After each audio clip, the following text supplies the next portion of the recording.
विघ्नहर्ता गणेश भगवान की जय। माघ मास में सकट चौथ का व्रत किया जाता है और इस व्रत में कथा सुनने का भी महत्व है।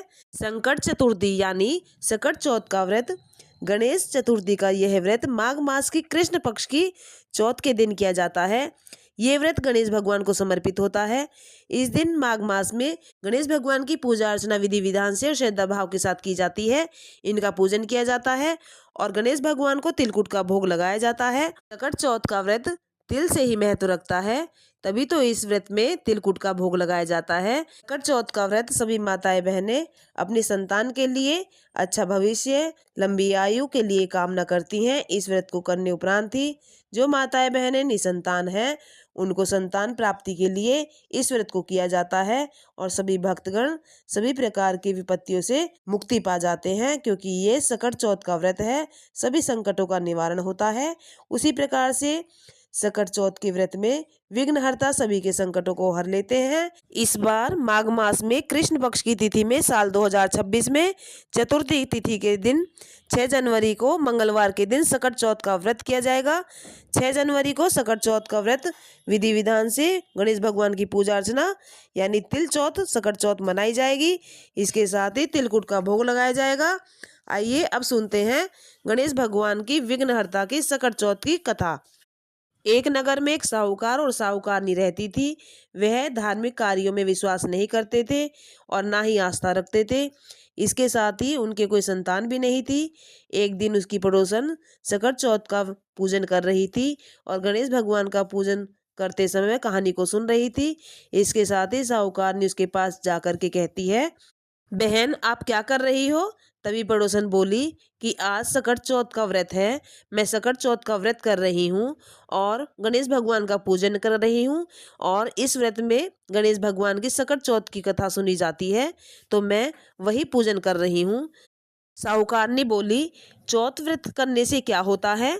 पड़ोसन बोली, सकट चौथ का व्रत करने से अन्न धन सुहाग की रक्षा होती है और संतान प्राप्त होती है।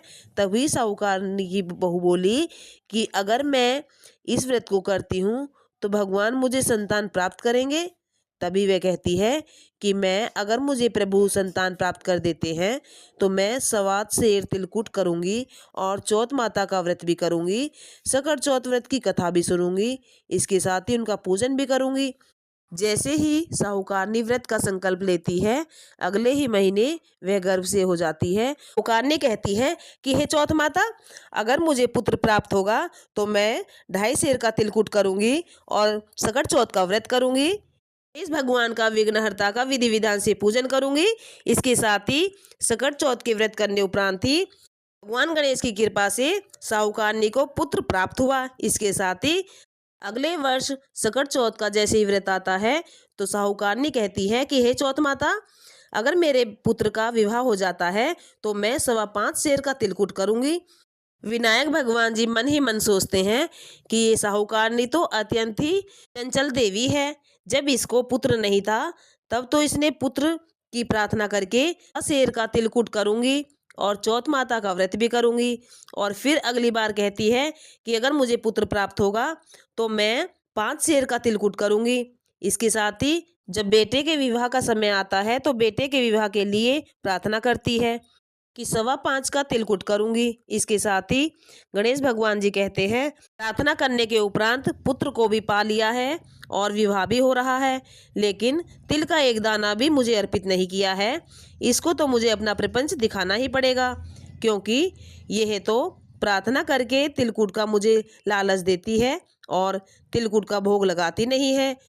तभी विनायक जी ने साहूकारनी के पुत्र को विवाह के समय 3 फेरे होते ही वहां से अपने साथ ले जाते हैं। इसके साथ ही चौथ माता भी गरजती हुई अत्यंत ही क्रोधित हो जाती है और उस साहूकारनी के पुत्र को पीपल के वृक्ष पर बिठा देती है और वहां पर हाहाकार मच जाता है। इसके साथ ही वहां ढूंढने के लिए साहूकारनी के पुत्र को सभी इधर उधर ढूंढते हैं। साहूकार का पुत्र नहीं मिलता है। इसके साथ ही जैसे शनिवार का दिन आता है, पीपल के वृक्ष पर वह कन्या दीपक अर्पित करने जाती है, तो उस पीपल के वृक्ष में से आवाज आती है कि ओ मेरी अधब्याही। यह बात सुनकर के वह लड़की सूखने लगती है और चिंता के मारे काटा सी हो जाती है। तभी उसकी माँ कहती है, तुम्हें क्या हुआ है, तुम क्यों सूख रही हो इतना? तभी वह कहती है कि माता, मैं शनिवार के दिन पीपल में दीपक अर्पित करने जाती हूँ, तो उस वृक्ष में से आवाज आती है कि ओ मेरी अधब्याही 3 फेरों के लेने वाली माता, यही मुझे चिंता सता रही है कि ऐसा क्यों हो रहा है। तभी उसकी माता कहती है, अगली बार जब तुम पीपल वृक्ष के पास जाती हो दीपक अर्पित करने के लिए, तो मैं तुम्हारे साथ चलूंगी। फिर दोनों माँ बेटी पीपल वृक्ष के पास जाती हैं और दीपक अर्पित करती हैं, तो पीपल में से आवाज आती है, फिर से वही बोलता है कि ओ मेरी अधब्याही 3 फेरों को लेने वाली। हाथों में मेहंदी लगा रखी है और सेहरा सर पे बांध रखा है। तो उसकी माँ उसे पहचान लेती है कि ये तो मेरा जवाई है। तभी वह कहती है कि जवाई जी, आप कहाँ पर हो, सामने तो आओ। अभी वह सामने आ जाता है और लड़की की जो माता है वह कहती है कि मेरी बेटी को तुमने अधब्याही कर दिया है, तो अब क्या चाहिए, ऐसा क्यों कर रहे हो, तुम यहाँ पर क्यों छिपे बैठे हो? तभी वह कहता है कि मेरी माता ने चौथ माता का तिलकुट बोला था, उसने वह व्रत नहीं किया है और चौथ माता नाराज हो गई है, मुझे यहाँ पर बिठा कर गई है। तो लड़की की माँ साहूकारनी के पास जाती है और कहती है कि तुमने सकट चौथ के दिन कुछ नियम और व्रत बोले थे, तो तुमने वह पूरे क्यों नहीं किए? तभी साहूकारनी बोली, 5.25 शेर तिलकुट मैंने बोला था और चौथ माता का पूजन करना बोला था और सकट चौथ का व्रत करना। मैंने यह मन्नत मांगी थी कि जब मेरे बेटे और बहू घर पर आ जाएंगे तो मैं 2.5 मन का तिलकुट करूंगी और गणेश भगवान का पूजन करूंगी, चौथ माता का पूजन कर विधि विधान से व्रत को करूंगी। इसके साथ ही गणेश भगवान जी तो राजी हो गए, चौथ माता भी प्रसन्न हो गई। फिर उसके पुत्र को फेरों पर ला करके बैठा दिया और बेटे का विवाह हो गया। विधान से पूर्ण रूप से साहूकारनी के पुत्र का विवाह हो गया।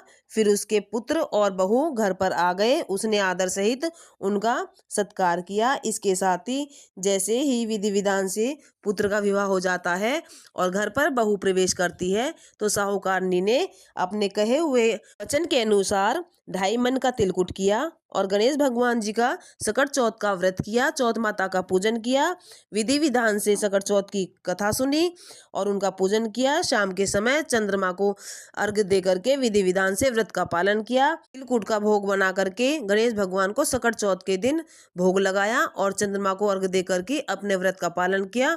फिर भोग प्रसाद को सभी में बांट दिया। ने तिलकुट की प्रशंसा की और खुश होकर के प्रसाद को ग्रहण किया।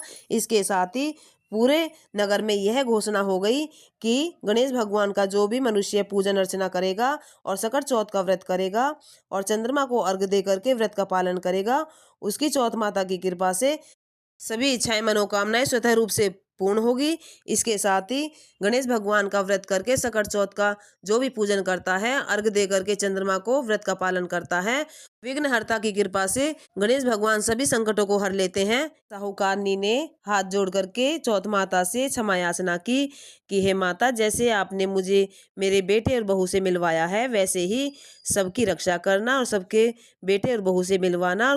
कहानी सुनने वाले का, कहते सुनते हुंकारा भरने वालों परिवारजनों का सबका भला करना।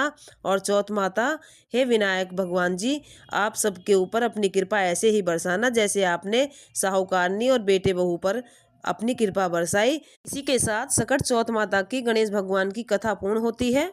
आइए अब सुनते हैं माघ मास में कृष्ण पक्ष की तिथि में गणेश चतुर्थी का व्रत की कथा। पार्वती माता ने पूछा कि हे वत्स, माघ मास में किस देव का पूजा अर्चना करनी चाहिए और इसका क्या नाम है, क्या महत्व है?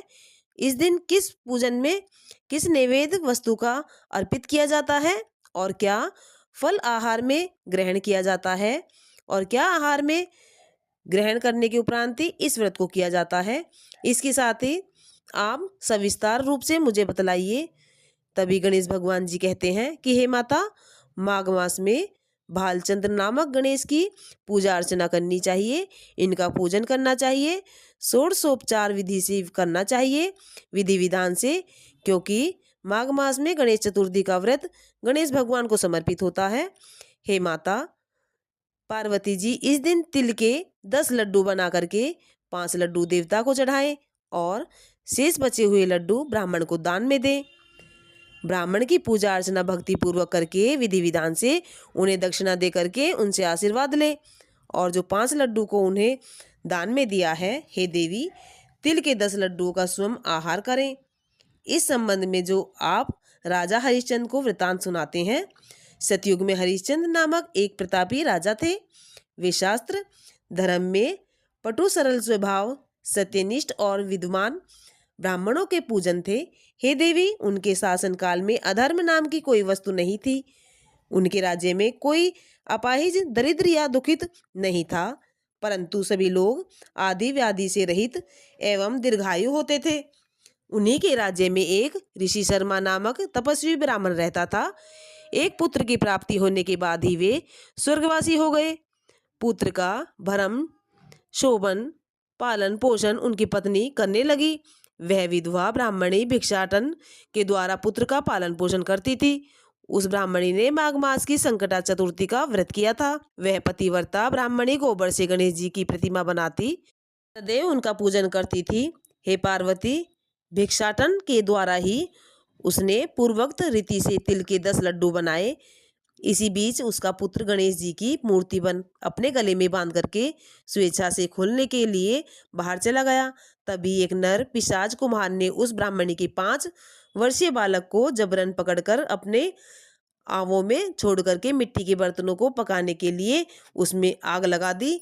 इधर उसकी माता अपने बच्चों को ढूंढते ढूंढते उसने वह पाकर वह बड़ी व्याकुल हुई। वह ब्राह्मणी विलाप करती हुई गणेश भगवान जी की प्रार्थना करने लगी। हे गणेश जी विशाल शरीर वाले, हे सूर्य नारायण लाली के दर्श क्रांतिशाली, हे सुंदर जटा समूह को धारण करने वाले, आप इस दुखनी की रक्षा कीजिए। हे गजानन, हे वार भुजाधारी, हे मस्तक पर चंद्रमा को धारण करने वाले प्रभु, हे विनायक जी, हे अनाथों के नाथ, हे वरदायक, मैं पुत्र के वियोग में विवित हूँ और दुखित हूँ, मेरी रक्षा कीजिए। वह ब्राह्मणी इसी प्रकार आधी रात तक विलाप करती रही। प्रातःकाल होने पर कुम्हार अपने पके हुए बर्तनों को देखने के लिए आया। जब उसने आंवा खोलकर देखा तो उसमें जांग भर पानी जमा हुआ मिला और जैसे ही अधिक आश्चर्य से उसे हुआ कि उसमें बैठे एक खेलते हुए बालक को देखा। ऐसी अद्भुत घटना देखकर वह बेहोश हो गया और कांपने लगा। इस बात की सूचना उसने राज दरबार में दे दी। उसने राज्यसभा में अपने कुकर्म का वर्णन किया जो कि उसने की थी। कुम्हार ने कहा कि हे महाबाहु, हे प्रज्वलित अग्नि के समान तेजवान, हे महाराज हरिश्चंद्र, मैं अपने दुष्कर्म के लिए वध के योग्य हूँ। उसने आगे कहा, हे महाराज, कन्या के विवाह के लिए मैंने कई बार मिट्टी के बर्तन पकाने के लिए आंवा लगाया है, परंतु मेरे बर्तन कभी भी नहीं पके हैं और सदैव कच्चे ही रह गए हैं। तब मैंने भयभीत होकर एक तांत्रिक बाबा से मैंने इसका कारण पूछा था, तो उसने मुझसे कहा कि चुपचाप किसी पुत्र को उसकी बलि चढ़ा देना और तुम्हारा आंवा पक जाएगा। मैंने सोचा कि मैं किसी के बालक की बलि दूंगा तो जिसके बालक की बलि दूंगा वह मुझे क्यों कर जीवित छोड़ेगा। इसी भय से हे महाराज, मैंने दृढ़ निश्चय किया है कि इसे ही बैठाकर आग लगा दूंगा। मैंने जो भी किया है अपराध किया है। मैंने अपनी पत्नी से परामर्श किया है कि ऋषि शर्मा ब्राह्मण मृत हो गए हैं, उनकी विधवा पत्नी भीख मांगकर अपना गुजारा करती है। अरे वह लड़के को लेकर के क्या करेगी। मैं यदि उसके पुत्र को बलि दे देता हूँ तो मेरे बर्तन पक जाएंगे। तो मैं इस जघन्य कर्म को करके रात में निश्चित होकर के सो गया। प्रातः जब मैंने आंवा देखा खोल करके तो क्या देखता हूँ कि उस पुत्र के जिस स्थिति पर मैंने उसको बैठाया था वह उसी पर निर्भय भाव से बैठा है और उसमें जांग भर पानी भरा हुआ है। इस भयावह दृश्य से मैं कांप उठा और उसकी सूचना मैंने आपके पास आकर के सुनाई है। कुम्हार की बात सुनकर राजा बहुत ही विस्मित हुआ और उस पुत्र को देखने के लिए आया। राजा ने जब उस बालक को देखा, प्रसन्नता पूर्वक से खेलते देखकर मंत्री से राजा ने प्रशंसा की और यह सब बात उनको बतलाई। यह किसका पुत्र है, इस बात का पता लगाओ। इस आंवे में जांग भर जल कहाँ से आया, इसमें कमल के फूल कहाँ से खिले, इस दरिद्र कुम्हार के आंवे में वेदीय मणि के समान हरी भरी धूप कहाँ से उग गई है। बालक को न तो आग की जलन हुई है और ना ही भूख प्यास लगी है और ना ही ये कहीं से जला है। यह आंवे में भी कैसा खेल रहा है, ये कैसा चमत्कार है। और अपने घर में मानो ऐसे खेल रहा है जैसे अपने घर में खेल रहा है। देखो, ये आंवे में वैसा ही खेल रहा था। इसी तरह से राजा इस तरह की बातें सुन करके वह सब देख रहा था। तभी वह ब्राह्मणी वहां पर बिलखती हुई आती है और वह कुम्हार को कोसने लगती है। जिस प्रकार गाय अपने बछड़े को देख करके रंभाती है, ठीक वही उसी प्रकार उसी अवस्था में वह बुजुर्ग माता अपने पुत्र को देख करके गोद में उठा लेती है और लाड़ प्यार करती है और हाथ पैर कांपती हुई राजा के सामने बैठ जाती है। और राजा हरिश्चंद्र ने पूछा कि हे ब्राह्मणी, इस बालक के न जलने का क्या कारण है? क्या तुम कोई जादूगरनी हो जो इसे जलने के उपरांत भी कोई आंच तक नहीं आई और यह हंसता खेलता आंवा में खेल रहा है? राजा की ये बात सुनकर के ब्राह्मणी ने कहा कि हे महाराज, मैं कोई जादूगरनी नहीं हूँ और मैं तो कोई धर्मचरण भी तपस्या योगदान नहीं किया है मैंने, तो मैं तो कोई प्रक्रिया भी नहीं जानती हूँ। हे राजन, मैं तो संकट नाशक गणेश भगवान जी का व्रत भाव और निष्ठा के साथ करती हूँ। उसी व्रत के प्रभाव से मेरा पुत्र जीता जागता बच गया है। ब्राह्मणी की यह बात सुनकर के राजा ने कहा कि मेरे राज्य में संपूर्ण जनता को यह घोषणा करवा दी जाए कि संकट नाशक गणेश चतुर्थी का व्रत सभी को अवश्य से करना चाहिए। इसमें मेरी पूर्ण सहमति है। राजा ने उसकी परिक्रमा करते हुए कहा कि हे पतिव्रते, तू धन्य है। राजा ने संपूर्ण नगरवासियों को गणेश जी का व्रत करने का आदेश दिया और संकट नाशक चतुर्थी का व्रत भाव निष्ठा के साथ सभी प्रजा ने किया। आश्चर्यजनक घटना के कारण सभी लोग उस दिन से प्रत्येक मास की गणेश चतुर्थी का व्रत आता और उसे गणेश चतुर्थी का व्रत भाव निष्ठा के साथ करते, पूजन करते और तिल का भोग लगाते। और इस व्रत के प्रभाव से ब्राह्मणी ने अपने पुत्र के जीवन को पुनः पाया। इसके साथ ही भगवान श्री कृष्ण कहते हैं कि हे युधिष्ठिर, आप भी सर्वोत्तम व्रत को भाव निष्ठा के साथ कीजिए और इस व्रत को अवश्य से कीजिए। इस व्रत के प्रभाव से आपकी सभी मनोकामनाएं इच्छाएं पूर्ण होगी। आप मित्रों, पुत्रों और पौत्रों के सुख को देने वाले साम्राज्य को प्राप्त करेंगे। हे महाराज, जो लोग इस व्रत को करेंगे उन्हें पूर्ण सफलता स्वतः रूप से प्राप्त हो जाएगी। भगवान श्री कृष्ण की बात सुनकर युधिष्ठिर अत्यंत ही प्रसन्न हो गए और माघ मास में कृष्ण पक्ष की तिथि में गणेश चतुर्थी का व्रत करके निसंकोच ही राज्य को प्राप्त किया। इसके साथ ही माघ मास की गणेश चतुर्थी की कथा पूर्ण होती है। आइए अब सुनते हैं श्री गणपति जी की आरती। रिद्धि सिद्धि दक्षिण बाम विराजे, अरु आनंद से चमरू करे। धूप दीप और लिए आरती, भक्तन खड़े जयकार करे। गुड़ के मोदक भोग लगत है, मूषक वाहन चढ़ैया करे। सौम्य रूप सेवा गणपति की, विघ्न भाग जाए दूर परे। भादो मास और शुक्ल चतुर्थी, दिन दोपहरा पूर करे।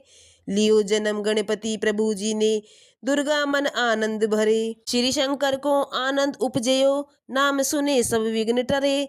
आन विधाता बैठे आसन, इंद्र अप्सरा नृत्य करे। देखत वेद ब्रह्मा जी, जाको विघ्न विनाशन नाम धरे। एक दंत गज बंदन विनायक, त्रिनयन रूप अनूप धरे।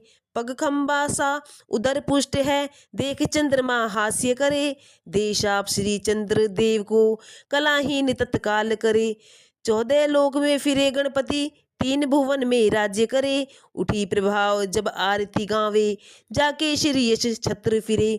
गणपति की पूजा पहले करनी, काम सभी विघ्न सरे।